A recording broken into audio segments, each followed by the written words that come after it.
Bonjour et bienvenue dans cette nouvelle vidéo. On se retrouve ici à Mini Europe pour une petite visite. Alors pour ceux qui ne connaissent pas Mini Europe, c'est ça.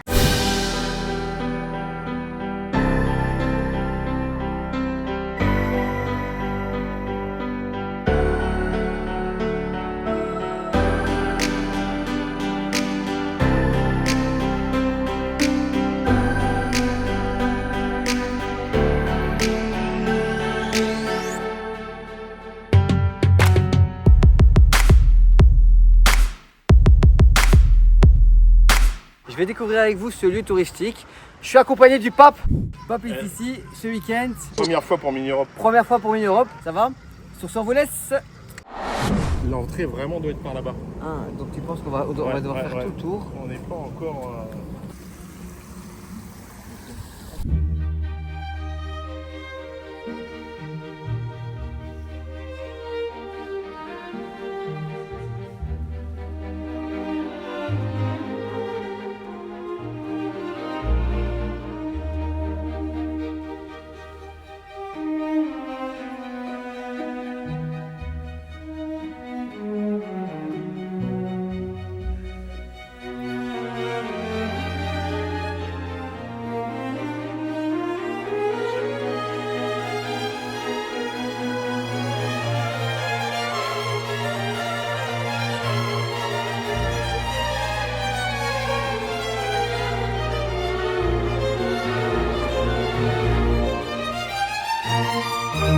On disait justement tout à l'heure qu'on imaginait bien un espèce de grand Godzilla marcher sur Mini Europe, sur toutes les villes.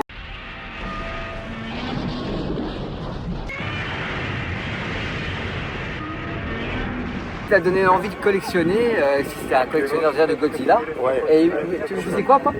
En fait, quand j'étais gamin, à la télé française, il y avait un truc qui passait le dimanche qui s'appelait la séquence du spectateur.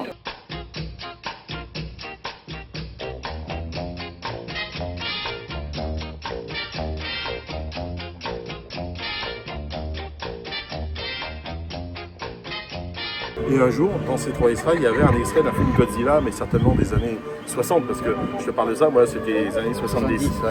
Et j'étais fasciné par cette espèce de gros monstre. Qu'est-ce que c'est? Imposant. Imposant. Alors j'avais demandé à mon père, il dit ouais, ça c'est un monstre japonais. Ah bon, d'accord. Et puis bon, on connaissait pas plus que ça. Les jouets, il y en avait peut-être pas en France à l'époque. Et puis bien plus tard, j'ai vu qu'il existait des jouets. J'ai commencé à en acheter un, puis deux, puis trois. Et t'es devenu des collectionneurs Godzilla. Ouais. Et tu en as combien plus ou moins? J'en ai plus d'une vingtaine. Ah oui, quand même. Ouais. J'ai notamment le Godzilla de la gamme Shogun. Oh, waouh. Voilà. Ah ouais, ça c'est une rareté, non? Ouais, rareté avec le point éjectable. Waouh, ouais, je vois très bien, Donc ça, magnifique c'est la pièce maîtresse. Super. Ah, voilà, petite anecdote du jour.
en anglais que tu parles pas flamand, à ton accent anglais, ils comprennent que tu es français et là, ils parlent en français. Ça, c'est peut-être pas diffusé, ça.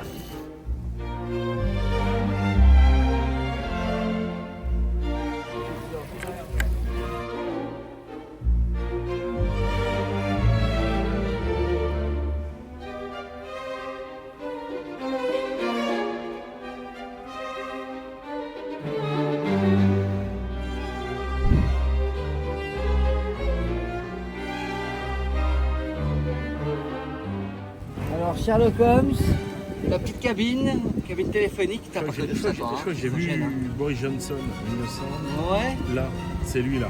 Ah ouais.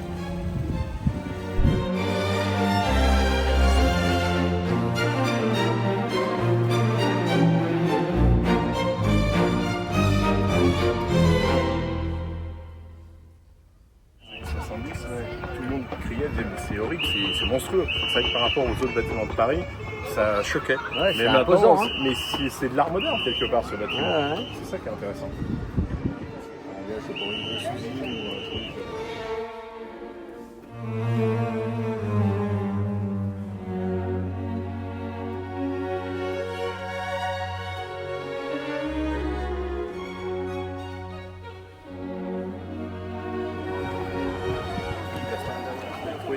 D'enjamber les chaînes pour aller allumer sa cigarette sur la flamme du soldat inconnu. Il a été interpellé, bien entendu, et puis il a été jugé. Il a été actuellement, je ne sais plus combien il a pris de prison ou d'amende. C'est un manque de respect.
Et oui, je me tape encore l'incruste sur la chaîne de Fabrice McBox avec Edulto Conso. Pourquoi? Parce que ici, ce sont des partenaires à l'année depuis très longtemps. C'est leur première visite. C'est marrant, quand tu vois des monuments que tu connais, ce qui est le cas pour les monuments qui concernent la France, c'est vraiment très très bien fait, très détaillé. Et puis, tu découvres aussi, moi j'ai découvert des monuments que je connaissais pas de pays, je sais pas, l'Autriche ou les pays de l'Est, enfin divers et variés. C'est vraiment sympa. Ouais, c'est une belle couverture. Hein. Merci Richard. Déjà, ici, tout ce que vous voyez en couleur or, c'est de l'or 24 carats, c'est à la feuille d'or. Il y a un monument ici que vous pouvez retrouver qui appartient à l'Ukraine, qui ne fait pas partie de l'Europe. Donc c'était une force de volonté, de signal de paix, qui a été inaugurée quelques jours après la déclaration de guerre. Et la troisième chose que vous ne savez peut-être pas ici, c'est que le parc est amené à disparaître. Peut-être dans 3-4 ans, le parc va plus exister. Visitez, venez, likez, partagez et soutenez le parc, car ici, c'est une valeur sûre pour s'amuser en famille. C'était vraiment. À très vite les amis.